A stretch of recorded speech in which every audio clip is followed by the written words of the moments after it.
বিয়ের পর দেখতে আসার হিড়িক। বিয়ের পর প্রথম কিছুদিন বিভিন্ন আত্মীয় স্বজন সহ এলাকার পাড়া প্রতিবেশীরাও বর কনেকে দল বেঁধে দেখতে আসে। চাচি শাশুড়ি, নানি শাশুড়ি, খালা শাশুড়ি, দুই সম্পর্কে চাচি ভাবি ইত্যাদি বিভিন্ন গায়রে মাহরাম আসে বরকে দেখতে। অপরদিকে কনেকে দেখতেও এমন গায়রে মাহরাম আত্মীয় স্বজন আসে। এমনকি যারা পর্দা মেনে চলেন তাদের অনেকেই পর্দার ফাঁক দিয়ে বর কনেকে এক নজর দেখে যান। এক নজর দেখলে তো সমস্যা নেই, হাদিসের এমন অপব্যাখ্যাও করেন কেউ কেউ, অথচ শরীয়তের সবগুলো কাজই নাজায়েজ। এই এক নজর দেখা যেন আপনার জাহান্নামে যাওয়ার কারণ না হয়। এখানে এক নজর দেখা তো দেখার মধ্যে সীমাবদ্ধ থাকে না। পরবর্তী সময় এটা নিয়ে গবেষণা করা হয়। অমুকের বর দেখতে এমন, অমুকের বিবি দেখতে এমন, দৈহিক অবয়ব নিয়ে খুঁটিয়ে খুঁটিয়ে বর্ণনা করা হয়। তাই উচিত হলো বিয়ের আগেই সব জেনে নেওয়া যে পরিবারের সবাই পরিপূর্ণ পর্দা করে নাকি কোনো রকম পর্দার বিধান মানে।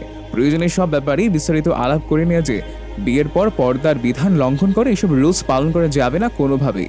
এরপরও যদি এমন পরিস্থিতির সম্মুখীন হতে হয় তাহলে পর্দার ক্ষেত্রে কোনো ছাড় না দেয়া, বরং বুঝিয়ে বলে যে এভাবে গাইডে মাহরামের সামনে যাওয়া সম্পূর্ণ নাজায়েজ।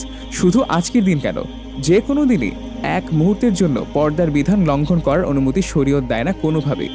আসমানের আয়োজন, দুনিয়ার আবেশে আসমানের আয়োজনে।